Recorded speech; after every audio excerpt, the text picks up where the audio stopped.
I'd like to welcome all of you here. Thank you for coming. I'm sure you cut your lunch a little bit short, and hopefully this will be a very helpful and useful presentation for you. It's very exciting for me to be here, surrounded by people who are passionate about the same thing I'm passionate about, education. And actually, you guys are all pretty knowledgeable. It's pretty exciting. So I'm from Palo Alto, California. I teach at Palo Alto High School. I have a few other things that I'll tell you about later on. But I just thought I would start off with this, this presentation I have, Empowering Students for the 21st Century. And I think that's what we're all trying to do. You know, and I was impressed with the candidates for the Global Teacher Prize. They're all trying to do the same thing. And I'm actually preaching to the choir here because most of you are on the same page as I'm on. We're all trying to do something with project-based learning. However, I think that you don't represent the majority out there. I wish you did. So I'm just going to start here. So what I want to do is change the mindset of the educators. Now that sounds like just a teeny weeny little thing, right? Compared to what I originally said, moonshots in education. You know, moonshot is like really intense, going to the moon. Remember how long that took? 9 years after JFK asked everybody to do a moonshot. 1961, we didn't get there for 9 years. I think, I'm sorry to say, I think it might take a little longer for the moonshot in education. So the only way to predict the future is to have the power to shape the future. Who's going to be in charge of the future? Our kids. What are we doing to our kids now? Everywhere except perhaps in some of your classes, we are not giving them any power to shape their future. So the goal is to empower the future so students, human beings, can shape the future. This happens to be my class, one of my classes, and I'll tell you more about that in a minute. So all the pictures in here are from my own program. I teach, as I said, Palo Alto High School. So there's a growing gap between what business needs and what education provides. Worldwide, I don't know how many millions there are, but I know in the United States there's a gigantic gap. We have 5 million open jobs, and we can't find people to fill them. It's really pretty sad. And then you see what's going on in the United States with regard to the economy. People are kind of frustrated. So young people today are 3 times as likely as their parents to be out of work. And actually, I saw something at the entrance to this building that said it was even worse. 15 to 25. I mean, these are our kids. Why are we doing that? Yet many employers can't find people with the right entry-level skills. So I wrote this book. It came out exactly a year ago, called Moonshots in Education. I wish I could have brought you all a copy, but I came from San Francisco, and they're heavy, really heavy. You can order them on Amazon. One other little problem is that they sold out. However, Amazon does print them on demand, 10 at a time. Just thought I would tell you in case you try to order more. It's 10 at a time. Anyway, what I try to do is explain to people what it looks like to have a program where kids are really in charge. What is a real moonshot in education? So one of the things that is a block is these books. I actually got one of these when I graduated from the School of Education. How to control my classroom. Everybody in the whole world is worried about classroom control. That's why teachers want smaller classes, so they can control the kids more effectively. Look at this. Search on Google for classroom control, 150 million results. Is everybody looking around for how to control those kids? Yep, you bet they are. So, what is a moonshot in education? As I said, it means changing the mindset of the teacher so that they do not have to be in total control all the time. So, all those great apps that we see out there, all these great programs, do you know why they're not working? Did you know that basically they said that tech has not made an impact in education? Report just came out a month ago. Why? Our pedagogy has not changed. So if we give students some control of their learning, then they own it and they care about it. So one thing I'd just like to ask you this question. How many of you take a rental car to the car wash? Yeah? Would you raise your hand if you do that? So that's like education. Nobody cares about it unless they own it. Only 15 years ago, students had no choice. This was the teacher, was the sage on the stage, the library, you got your information from the library, or books. Those were the three main things. Today, this is where you get your information. You all have it in your pocket. Everybody. So, but we're still teaching like this. This is a regular class. This is actually an advertisement for a whiteboard. And guess who's in charge of that class? This is a typical class also, college level. So until we too change from the sage on the stage to the guide on the side, that's kind of like this little slang, we're going to be doing the same thing. So the guide provides the infrastructure, the tools, the location, and the expertise in case you need it. So my suggestion is let students control their learning for 20% of the time, just 20%. The other 80% of the time, you can lecture all you want. So that's just like one little thing that you could do. So I did a TED Talk 3 weeks ago at TED in Vancouver, and I suggested this thing. Actually, I had suggested Moonshot Friday. And then what happened is I came back to class, and I told my students about what I did, and they like, we don't like that. And I was like, why didn't you tell me before I did it? And so it turns out what they didn't like was the Friday part of it.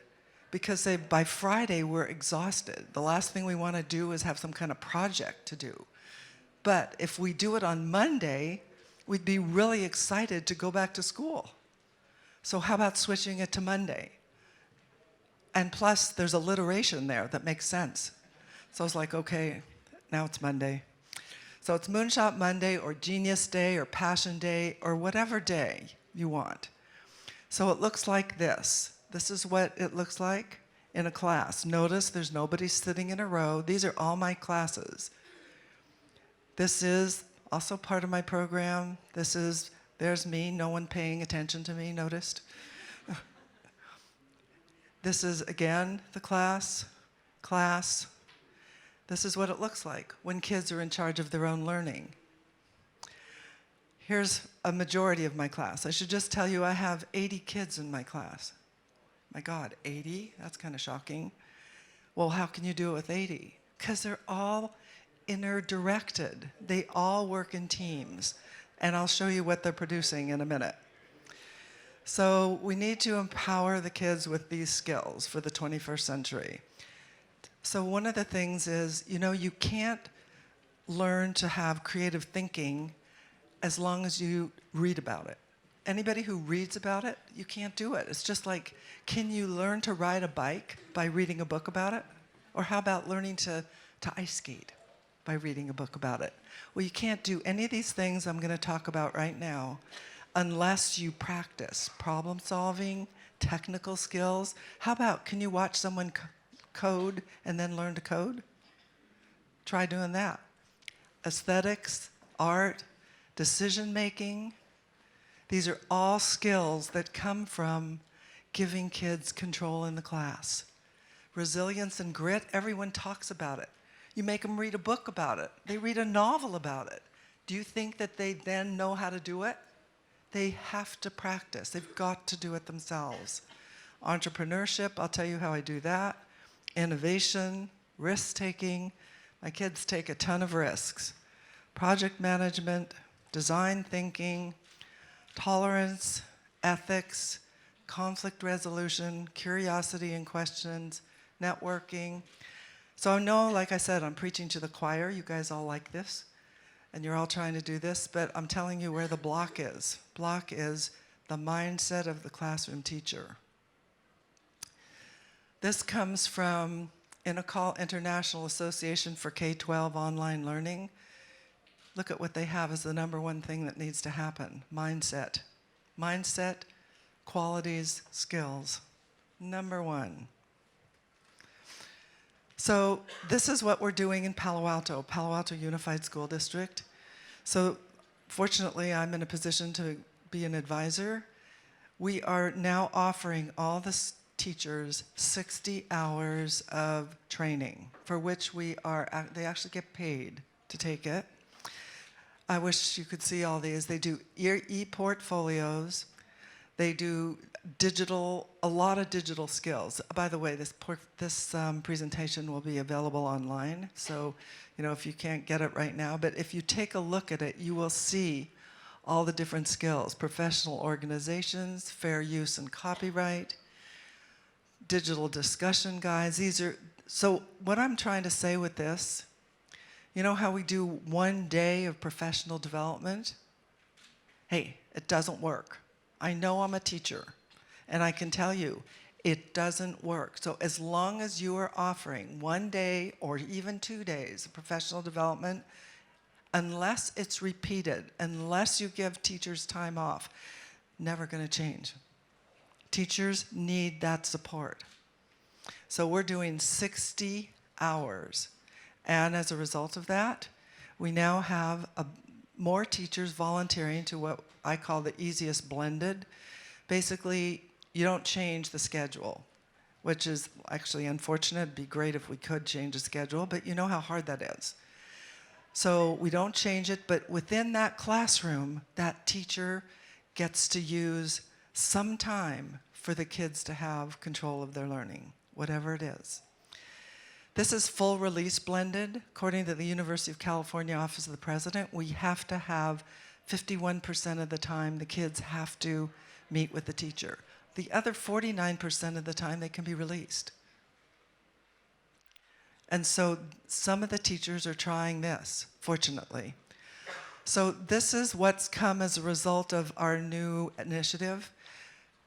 2016-17, next school year, we have about 10 teachers that are going to be doing new courses, the blended learning model. These are like risk takers. They're going to do AP Psychology blended. They're going to do AP Biology blended. They're going to do a variety of courses. AP Music is blended. These are really risk takers. There's 350 teachers in the 2 high schools. And I can tell you, most of them aren't doing it. But we're starting somewhere. The reason I'm telling you this is we all have to start somewhere. And I bet if you go back to the schools, even the schools here in Dubai, I bet a lot of them are not blended. So this morning I saw an amazing program at the GEMS school. Fortunately, we have 2 people here. Could you introduce yourself for just 1 second? Yeah, sorry. Wellington Academy Silicon Oasis. And? Wellington Academy Silicon Oasis. It's amazing, amazing. I saw a blended program that was just incredible. I mean, I wish you could all see it. I should have taken a video of this incredible thing. But what it showed me is that it's possible. You know, it really is possible. You should see, it's an IB program, and it makes a huge impact. There's so many kids that are pretty excited about their learning. Have I done something that is, so where else are some real life examples here? So High Tech High in San Diego, they have 4 elementary schools, 4 middle schools, 5 high schools, all project-based, 100%. Hasn't scaled. Do you know why it hasn't scaled? The schools are afraid to jump in 100%. They just need to do a little bit. That's why I suggest the 20% time. Here's the program that I have, that I started. Palo Alto High School Media Arts. It's really the classroom of the future. This is where I started. This was my classroom. It's called Federal Management Association FEMA Portable. So that's where I was for 30 years. So I'm trying to tell you that because the program did not develop because of the facility. It was in spite of the facility. Okay, my kids started doing this on a typewriter using X-Acto knives and hot wax. I handed out single-edged razor blades so they could cut their stories out. You can imagine doing that today? Nope. Okay, 1984. Today, I have the largest media program in the United States, 600 students, 9 publications, and 5 media arts teachers. I am doing this not basically to try to train journalists. I'm training kids to think. Journalists happen to have the most important skills for thinking. They get the information, figure out what's most important, write it up, and collaborate in the middle of doing all that. They practice communication, collaboration, critical thinking, and creativity. You'll be able to see it. So from that little portable, a year and a half ago, they built this incredible building for my program. This is what it looks like. So 25,000 square feet. This is a classroom, or part of what it looks like a classroom. This is where the kids meet. This is what's going on. So nothing is in rows. As a matter of fact, the furniture is kind of important. So if you notice all these chairs, they're all on wheels. The purpose is so that they can collaborate easily. These are all. So what happens in this program? This is what they do. Student publications, publish a newspaper. This is every couple weeks. 28-page, 3-section newspaper, which I actually brought with me because people they don't believe that the kids do it. They're like, you must be doing it yourself. Well, I brought the magazines too. Here's a magazine, sports magazine. I can pass that around. This is another magazine. These are what students are doing this. They do this not because of me. They do it because they own it. More sports magazines, arts and entertainment magazine, and the newspaper actually, unfortunately, looks like somebody already took it. You won't be able to see it in person. But here's more of it. Sorry that these are low resolution. This is a website. Every single publication has a website, more websites.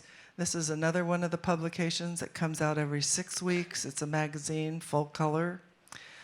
All the graphics are done by the students, 100%. How do we support it? Guess what? They raise money through advertising. They do all the advertising. That is one of the hardest things of all for them to do, raise advertising revenue, because they're not used to doing it. But when they're done, they have all the skills it takes to set up a business. Everything. This is another magazine. This one's arts and entertainment and also news. Another one, website. This is sports magazine, so they write about each other.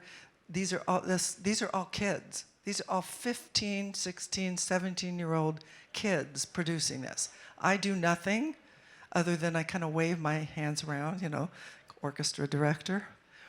This is, we have a Foreign Affairs magazine. They came up with this themselves. This is photography magazine. This is the website. This is television. They're reporting the weather. So here's a few of the graduates. This is, and you don't have to go into journalism. He is a professional basketball player. He's a professional filmmaker. He works for The Economist. He's the China reporter for The Economist. She works for something called Recode. He works for, he's social media. He's the New York Times reporter in the Ukraine. And I tell you, these kids stayed with me for, 2 years usually, 3 years in the program. Probably my most famous student is James Franco, the actor. He wrote Spider-Man, right? Interview, Pineapple Express, Rise of the Planet of the Apes. He wrote the foreword for my book. And here's something that he said in a poster. There's 2 million of them around the United States. And this is what the kids all need. She showed me I could take my dreams as seriously as I wanted. Every single kid needs someone like that. Just one person in their education that can do that for them.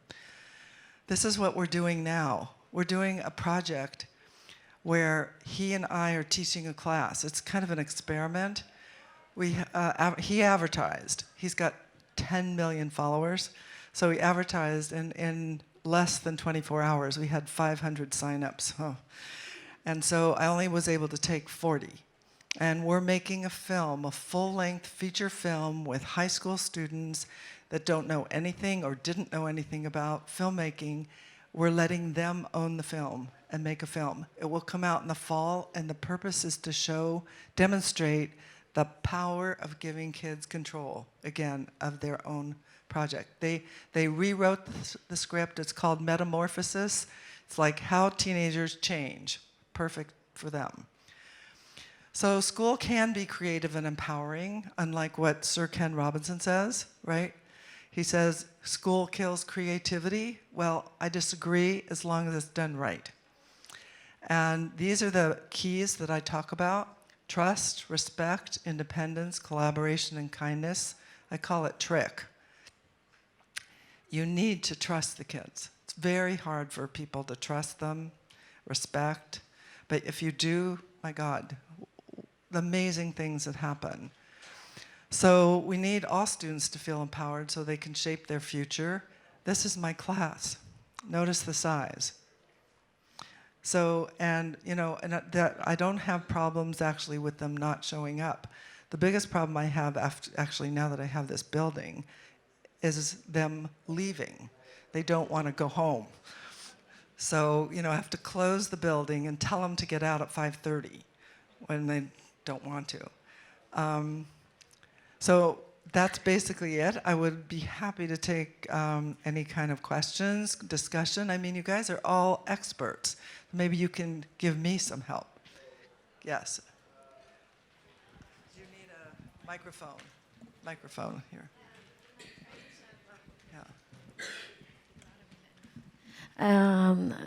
ثانك يو. أنا بس بدي أحكي بالعربي. أنا بشوف إنه أنت اللي بتعرضيه كتير رائع، ولكن هو المعروض بده بيئة مدرسية كتير كبيرة مش متوفرة في كتير من المدارس، خاصة في العالم اللي يعني أقل مالا وأقل قدرة. وبالتالي هذا البرنامج رائع، ولكن أنا بشوف إنه البيئة المدرسية اللي عندك أنت موفرتيها والإمكانيات قد لا تتوفر. فكيف يمكن للمعلم الذي لا تتوفر لديه هذه البيئة أن يعمل؟ شكرا.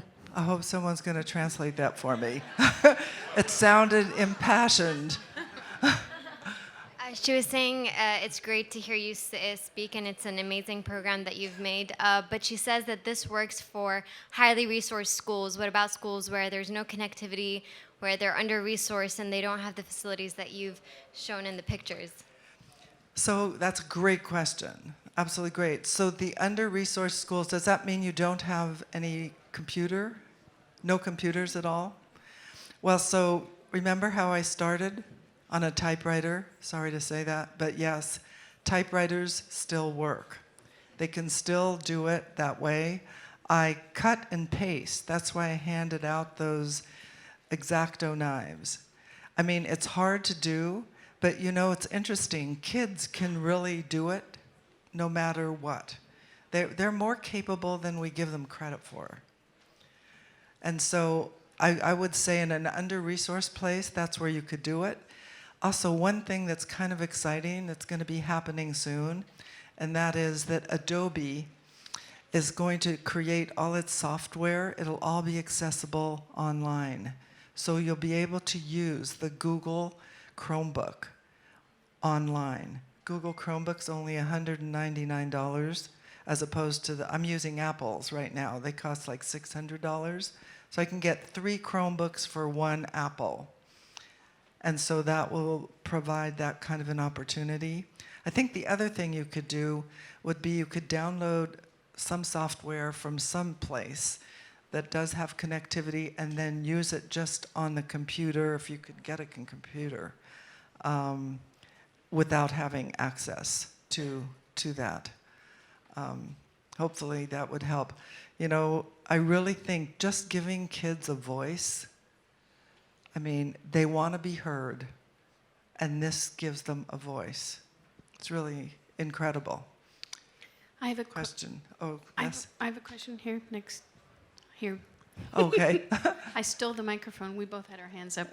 Okay. I'm looking at it from the other perspective. I'm trying to get my faculty to move into project-based learning and to move into blended learning, but they are reluctant to move. Understatement. They don't want to. It's very understatement. They are. I have some people in their 70s who are very willing to learn about technology, and some in their 40s that are scared by it. It's. I can't say that there's any particular age range that says no, I'm not going to, or yes, I am. But my question to you is, how do you get these people motivated? This is the number one problem. This is it. I just want you to know, I think one thing that can motivate them, it's easier. You don't have to work as hard. So everybody in general is lazy. They also want to be in control. Two things. Want to be in total control, and the other one is they're lazy. So if you appeal to one of those, you know, they're giving up some control, which is really hard for people to do. But if they don't want to work as hard, this is the way to do it. I mean, I'm here talking to you right now, and I have all those kids. They're going to produce a newspaper on Monday. What is today? Sunday. Monday, they're all going to work. And how do I connect with them? Have you ever seen those beam robots? Do you know what the robots are? Like Edward Snowden used one of those things to come into TED. That's what I'm using. I come into my class on a robot. And that's it. They ask a few questions, or they send me some emails. They're all in charge. So I would say, instead of me preparing 5 hours of lecture a night, which I used to do, right? 5 classes, 5 hours. Now I just come up with project ideas or support them. It's easier. More questions? Yeah. First of all, a comment to the first question. There's, for example, a person who teaches coding to kids using pen and paper. So it is a little bit more difficult and involves a lot more effort, but there are always solutions beyond just the physical presence of a computer or a laptop and so on. The question that I wanted to ask is because nowadays bullying and cyberbullying are serious issues, and I wanted to ask, does the blended learning model influence that in a positive way? Do you have studies, or do you just notice your students' behavior? So my students think of themselves as the fifth agency, so to speak. They think of themselves as protecting the rights and of the less fortunate. They want to. They're journalists at heart, and actually journalists in the when they started out, they're really the fifth estate. You know, Thomas Jefferson said that they were the most important part, really, of the government because they kept their eyes on what was really going on. My kids think of themselves in that role, probably because I teach that. I would say it reduces the bullying. Actually, we have had almost no problems with bullying on our campus. Perhaps as a result of that, it's important for them to know how other people feel. Esther, that's me. Yep. Oh. Yep. First of all, thank you so much. You've had a very powerful and impactful presentation. I completely agree with you on control and how we should, as teachers, seek control. My name is Garth Mitchell. I work with Dubai Smart Government in the media section. I'm actually more concerned from a media angle. You have these media classes, and you're preparing your students for a future in media which is being completely disintermediated, disrupted. People don't want to buy traditional media or spend on traditional media. How are you preparing them for that aspect of things? Well, you know, everybody says media is disappearing. Well, you know what's disappearing? The paper. That's it. Everything else is exploding. So media everywhere. So I have my kids on every kind of social media out there. And they need to know the importance of it, and they need to know how to be responsible. And I give them examples of tweets that are inappropriate and tell them what happened to those people who made inappropriate remarks on Twitter, because there are lots of them. And so we're in an age where the citizen is the journalist, and that citizen needs to know his or her responsibility to everyone. You cannot go out and publish all kinds of hearsay. You need to know. I have my kids check their facts twice. Don't go out and publish anything on Facebook, Twitter, Google+, Snapchat. I don't care whether Snapchat disappears after 9 seconds. 9 seconds. Can you imagine that? No publishing terrible things.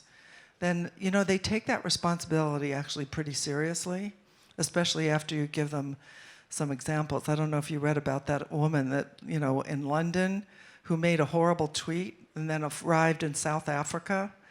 It was quite a racist tweet, and she lost her job. Not only that, in the time she flew from London to South Africa, more than 1 million people saw that awful tweet that was racist.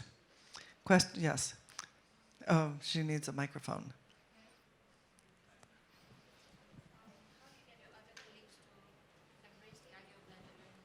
How do you get my other?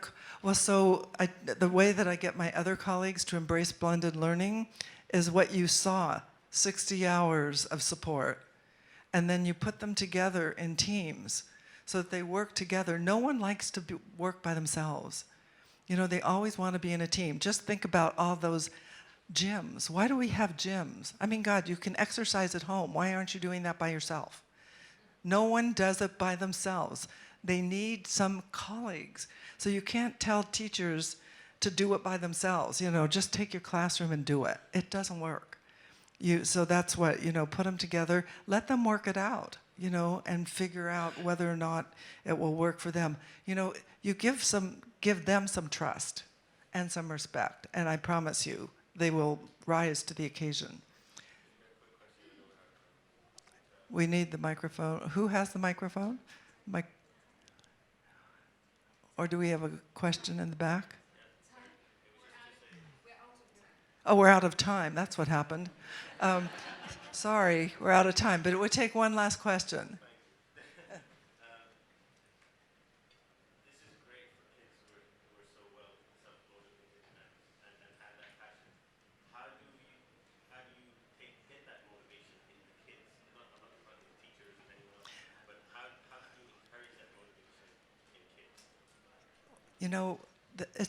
Everybody's like, these are just those rich Palo Alto kids. I have kids coming from East Palo Alto. No, you know what it is? Just think about the 2-year-olds you guys all know. Do they want to do what you tell them to do? No.